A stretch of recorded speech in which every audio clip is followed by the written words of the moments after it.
Hey everyone, welcome to Summit Point for round 17 of the 2019 F1600 Championship Series. That is quite a mouthful. In the last race we started 6th and finished 6th, following a weekend of finishing 7th and starting 7th, etc, etc. But as you can see here on the pre-grid, we only have 2 cars in front of us. So at some point in the last race we set the 3rd fastest lap time, which of course means that we're starting just behind the 2 championship frontrunners, Jonathan Kotick and Josh Green. Not in that order, I believe. So it's definitely unusual to start this far up front, and hopefully we can make the best of it.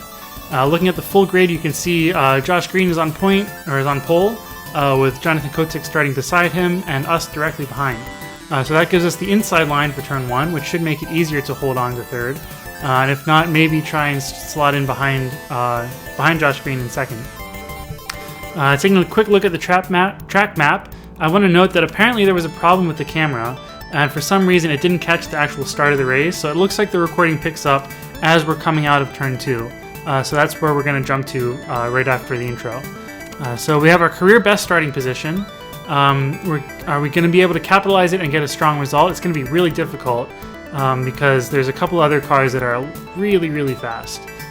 So let's jump to the first lap and let's take a look. So we've managed to hold on to 3rd place coming out of turn 2. Jonathan Kotick slots into 2nd right there. We're going to try and hold on and see how long we can hold on to 2nd place, or 3rd place rather, because these 2 guys, they've been out front, in front of pretty much everyone for the entire season, so it's going to be very difficult to stay with them. We're going to have their draft, so that should make it a little bit easier, but it's still going to be a big challenge. We've got these cars already over the back of us. That's Bryce Aaron in the white Cahill car behind us.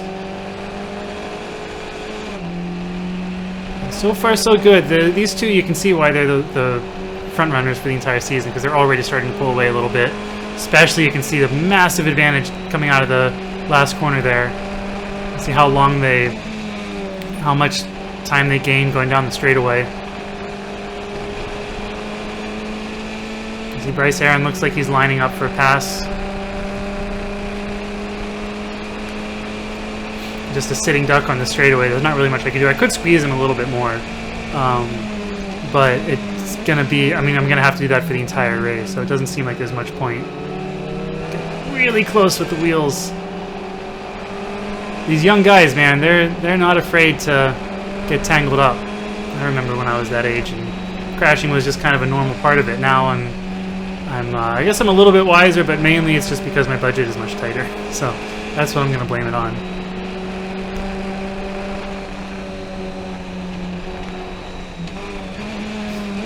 So the car behind us now, that's one of the race prep cars.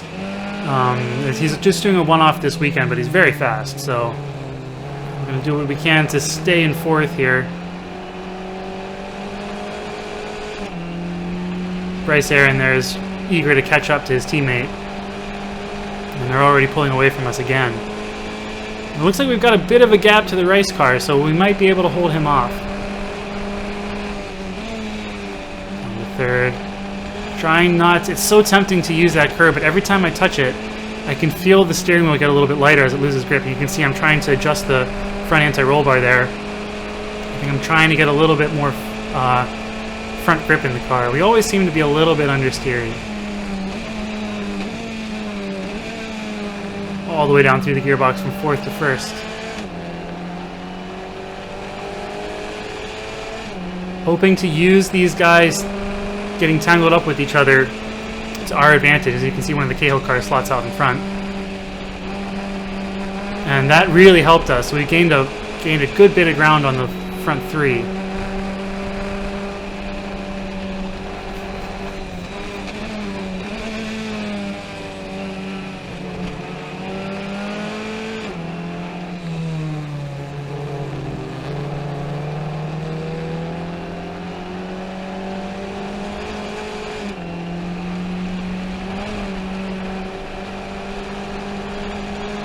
And some of these curves you can nibble on a bit, some of them you have to stay off. Not because they upset the car so much, but just because they're really slippery. You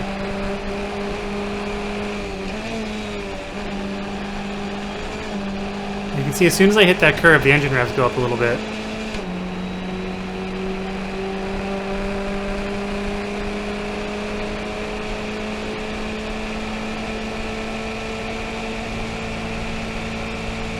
Looks like we might just be a little bit short on gearing. I think we might make a note for next year to use a higher gear. As you can see, the Rice car, I forget the driver's name exactly, but he was able to slot in front of us.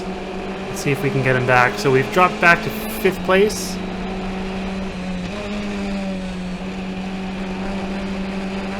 But we're doing a pretty good job of sticking with them. So let's see if we can regroup and mount a counterattack.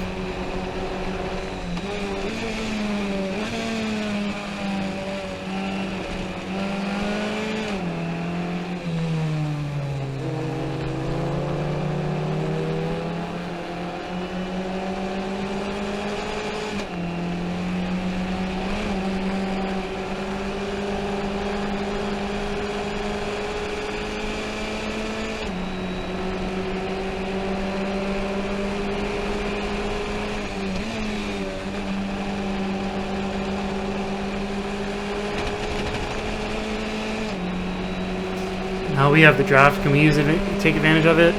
Not quite.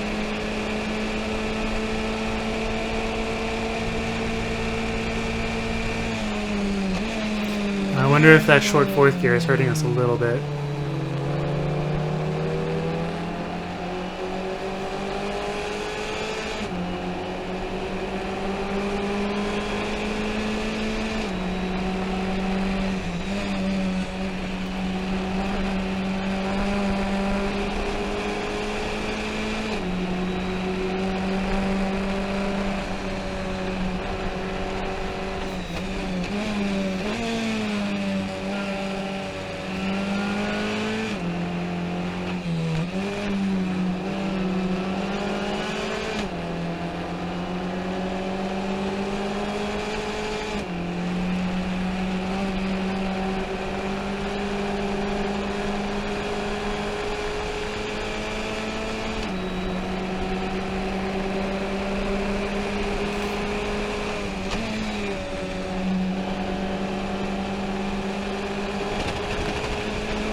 And as these guys get tangled up again, we're sucked right back up next to them, right back up behind them.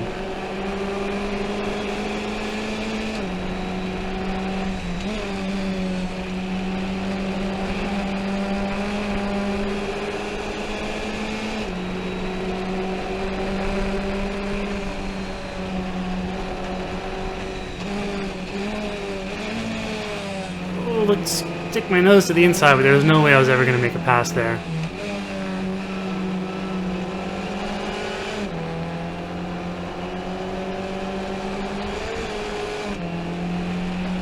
I think one of these times, I forget exactly when, it might have been that last time, I actually got my feet tangled up a little bit. So when I meant to put my left foot on the brake, I actually ended up putting most of my foot on my right foot. So in order to get my right foot off of the throttle, I would have had to ease up on the brake, which would have meant less braking. And it wasn't really square on the brake pedal anyway, so I wasn't getting good force. So it was a really hairy situation. And it really could have gone poorly, but I managed to survive it. I think that's why I was so kind of late on, not necessarily late on the brakes on the last time going through turn 5, but it was definitely a little bit hairy, and it kind of looked like I was thinking about passing when I really wasn't. I think I just hand-fisted up, actually physically getting on the brakes. And it's a very uncomfortable situation when that happens.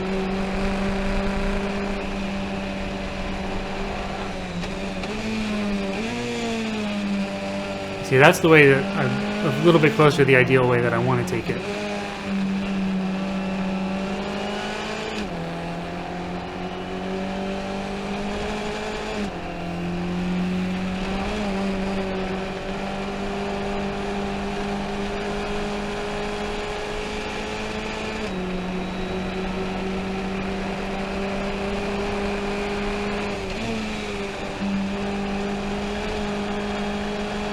Starting to creep away a little bit.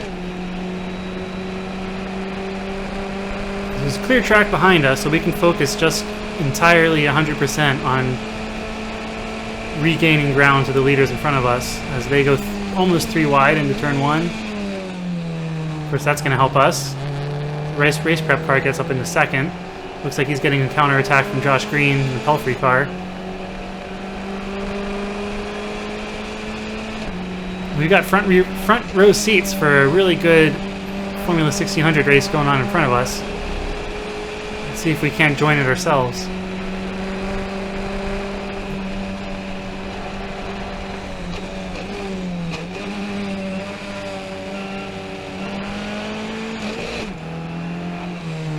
It was a bit of a rough shift. Throughout the entire weekend, I've been having trouble deciding whether I should use first or second gear through this complex here.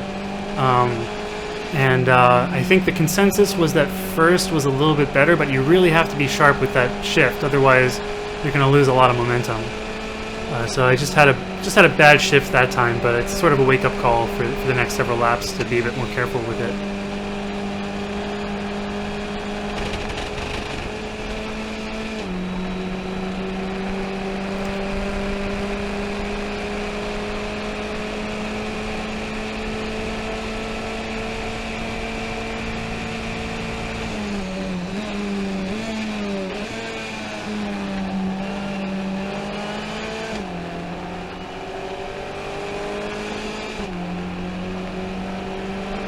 I think that's Jonathan Kotick way out in front in the lead, and then Josh Green is second, the Rice car in third, Bryce Aaron in fourth, and then we're holding up the rear in fifth, hanging on to their coattails.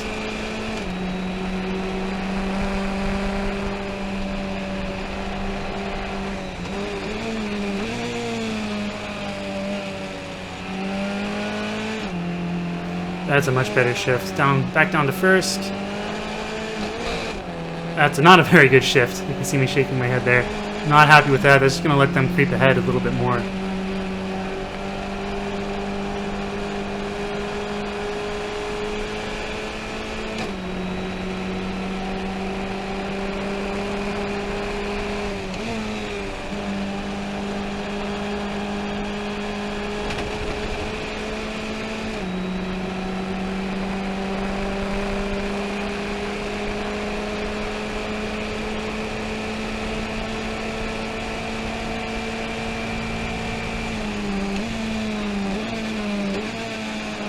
It looks like the Rice car missed his brake point and went way wide off the track. So that's going to help us. That's going to move us up into fourth place. I don't know if we're going to be able to hold it to the end of the race, because once he gets back on the track, if he didn't hit anything, he's going to be charging up behind us. So you're going to have to keep an eye on the mirror. You can see it looks like he's there just off in the distance. But in the meantime, let's try and catch the Pelfrey car and the Cahill cars right in front of us.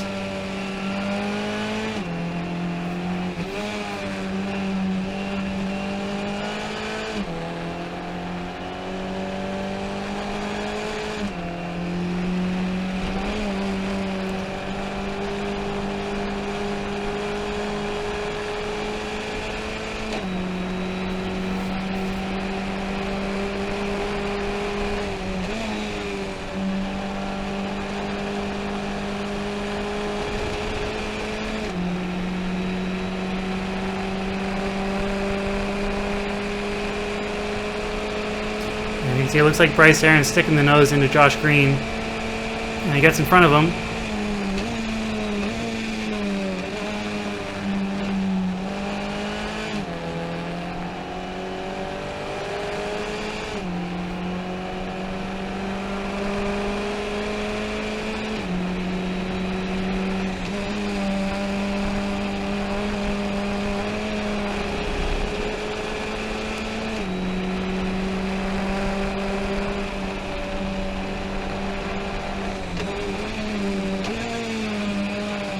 It looks like we've gained a good amount on them too.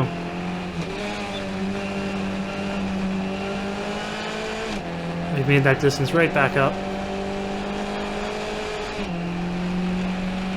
You can see just off in the distance in the mirror, there's a car stalking us.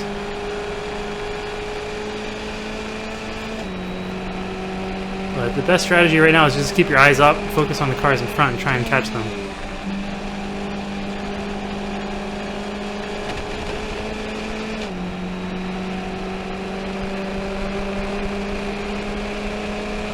Looks like we're not gaining that much in the draft. We are gaining when they do this kind of stuff. Even if they're making pretty clean passes, it's still slowing them down enough for us to catch them.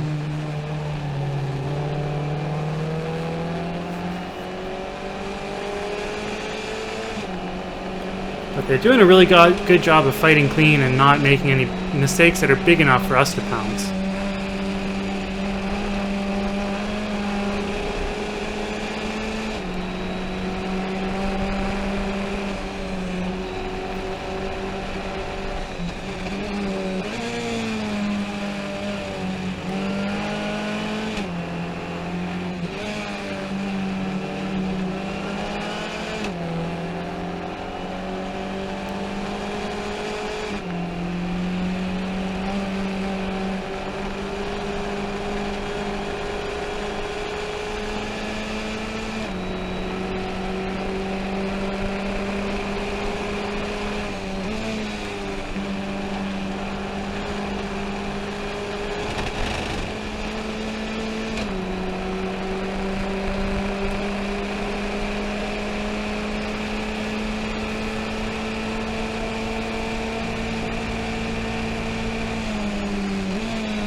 Somebody dropped the wheels off way down in front of us. I think that's one of the slower cars.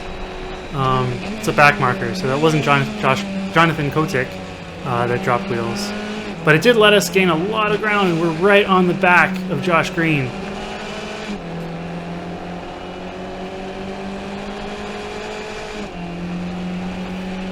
Of course, after a couple corners, there's a huge difference.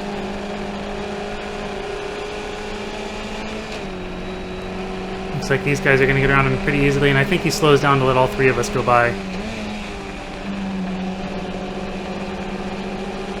Oh, are we going to be able to make a move here? Maybe, just maybe. Yes, we pop out to pass, he pops out to pass. We're going to go 3 wide into turn 1. Not sure how well this is going to end. We're going to make one spot. Josh Green pulls ahead at coming out of turn 1. Coming through turn 2. We're not quite able to make it. It looks like Bryce Aaron's just able to hold the outside around us. But it's exciting considering where we've been over the last year and a half or so. To be up here fighting with these guys is pretty incredible.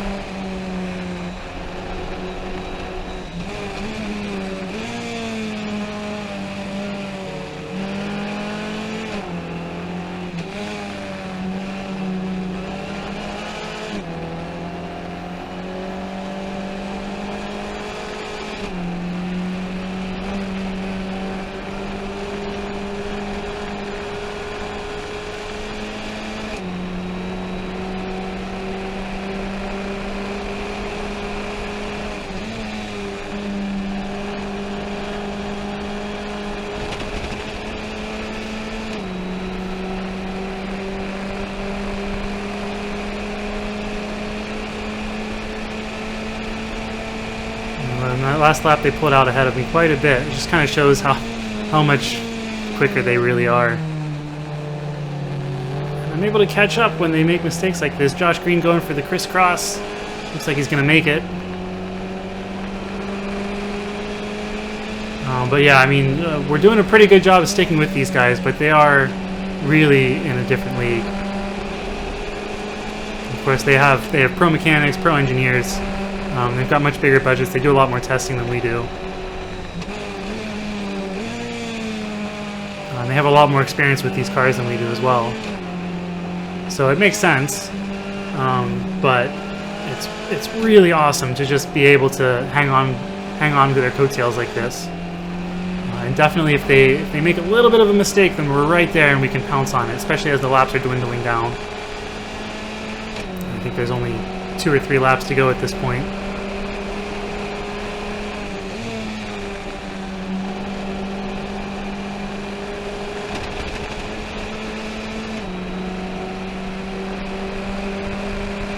Yeah, look at that. As you can see, well, not quite the white flag. I think I saw a tree there that was a flag. But we're definitely getting close to the end of the race. And you can see how hard these guys are battling every single time going into turn 1. And I'm not sure in a situation like this. I don't think, as you can see, and there's Burton August. He snuck up behind us. Didn't even realize that. Well, we're going to have to fight him off because I think we deserve this 4th place. So he holds the outside. And that's a little bit annoying. We're going to have to fight to get that one back.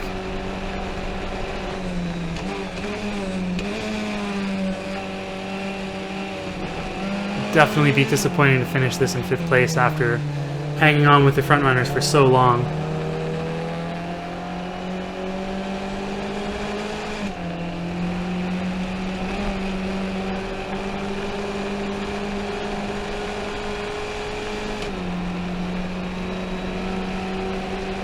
And the front cars are already pulling away. Of course, we forget there's another Cahill car that's way out in front. We can't even see him anymore.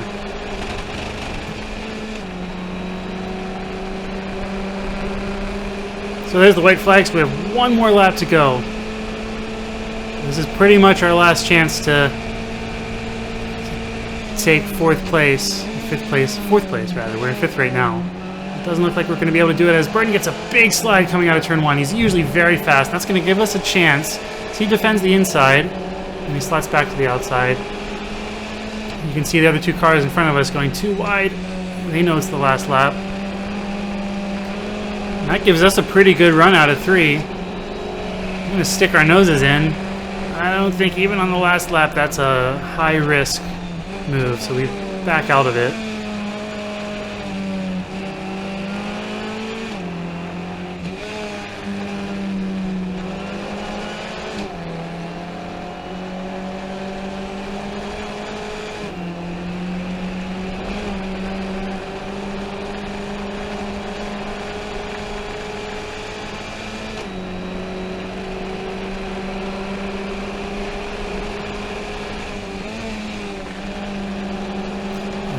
Those 2 guys go too wide into the last corner, and we're going to get a pretty good run out of it, but I don't think it's going to be enough to catch him by the start-finish line. As we come home in 5th place, and Jonathan Kotick takes a dominant win ahead of Josh Green, Bryce Aaron, Burton out in front of us. We are in 5th, as I said, and then Joe Colaseco, Mike Scanlon, Scott Rubenzer, Bob Reed, Jackson Lee is the car in the other race prep car, and then Dave Petsko in 11th place. So I think it's a little bit disappointing. I think when I got out of the car at the end of the race, I was really disappointed because we had such a strong first start of the race and middle of the race. To come home with a measly 1 position better than we did the last race, mainly due to Jackson Lee's mistake. It's a little bit disappointing, but I think I can be really proud of the effort that we put in and the performance that we were able to stick with the Pelfrey cars and the Cahill cars for pretty much the entire race until Burton got in front of us. So that's a massive step. And as long as we were with them, we were staying with them. They were pulling ahead a little bit, but then we were able to get right back up behind them. So I think that overall, it was a little bit of a disappointing ending, but overall, this was a really great race. Looking at the championship, we've jumped up to 7th in front of Mike Scanlon, so we're well into the top 10 now. And we continue our rise. That a performance like that is really only going to help, so that's great. And that's it for round 2, for race 2, I guess. We also have round 3, race 3, coming up shortly, so thanks everyone for watching, and we'll see you later for race 3.